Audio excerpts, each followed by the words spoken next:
This August marks the 75th anniversary of the nuclear bombing of Hiroshima, a turning point in World War II. The story behind the attack is told in a new book by Chris Wallace of Fox News. He talks with our David Martin. A nation already on edge, now pushed to the brink.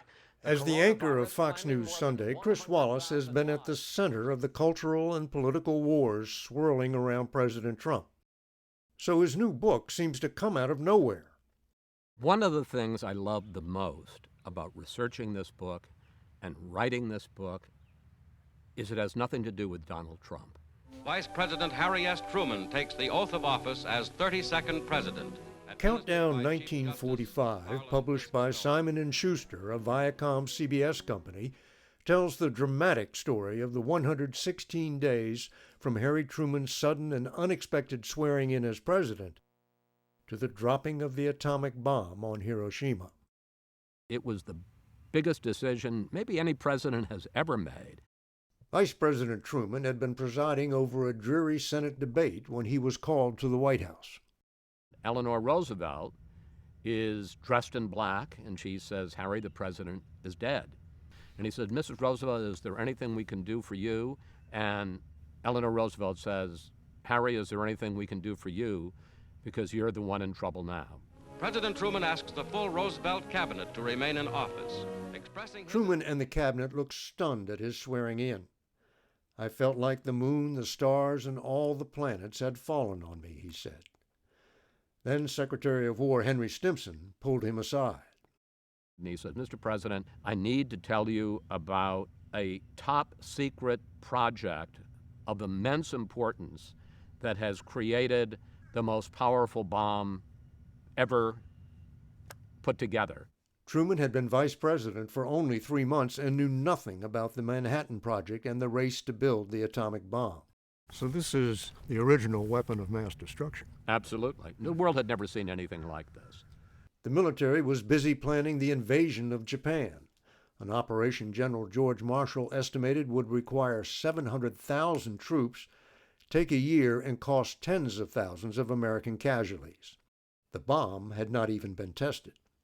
Truman had no idea whether it was going to work, and he basically said, "It's a science project until you can convince me that this is actually a weapon," which doesn't happen until July 16th. On that morning at Alamogordo, New Mexico, the scientists who had designed and built what they called the gadget were ready.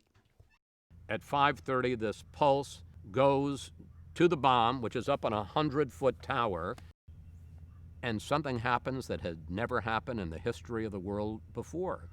This is what it looked like. This enormous mushroom cloud billows 40,000 feet into the air. The 100-foot steel tower is vaporized, and every living thing from antelope to blades of grass were vaporized. Truman was in Potsdam, Germany for his first meeting with Winston Churchill and Joseph Stalin. He now realizes this isn't a science project anymore. He's got the most powerful weapon ever imagined by man. The president has at his disposal a weapon that can destroy a city. Now you got to choose a city. Right. How's that done? They wanted a major city that had largely been untouched, that had a military impact, and that had the topography that would augment and magnify the explosiveness of the bomb so it would have as dramatic a military and psychological impact as possible. And at the top of the list was Hiroshima. Was Hiroshima a legitimate military target? Absolutely. It was about 250,000 people, but there were about 50,000 troops garrisoned there. So it was a legitimate target. Surely they realized women and children would not be spared. He basically made the calculation, if we go and invade, we're going to kill a lot of Japanese civilians, and we're also going to kill a lot of Americans, or we can drop the bomb and just kill the Japanese.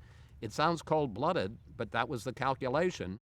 The bomb weighed 9,000 pounds and was hoisted into the belly of a B-29 flown by Colonel Paul Tibbets, who named the plane for his mother, Enola Gay.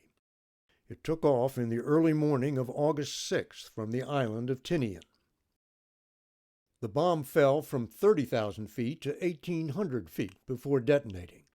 The co-pilot, Robert Lewis, jotted down perhaps the most succinct and apt description of the moment.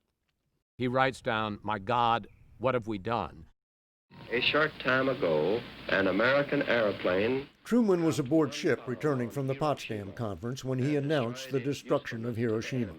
We are now prepared to destroy more rapidly and completely every productive enterprise the Japanese have in any city.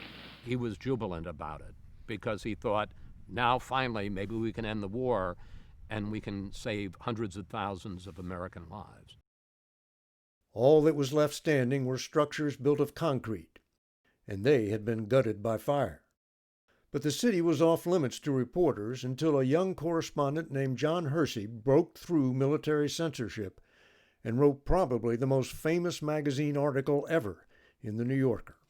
And that is the first time that most Americans really found out in graphic detail what it was like to experience the bombing at Ground Zero. Wallace found out from Hideko Tamura, who was a 10-year-old girl in Hiroshima. She sees people incinerated. She sees people who the thermal wind has sucked their eyes out. She sees bodies all over the place. She sees people who've been vaporized, and all that's left is the shadow of where they were against a wall. Japan did not surrender until 3 days later after a second, more powerful bomb named Fat Man was dropped on Nagasaki. Truman at one point writes, "I think that the flower of American youth is worth a couple of Japanese cities." It's official. It's all over. It's total victory. World War II, the most terrible in history, was over. 75 years later, a stark truth remains.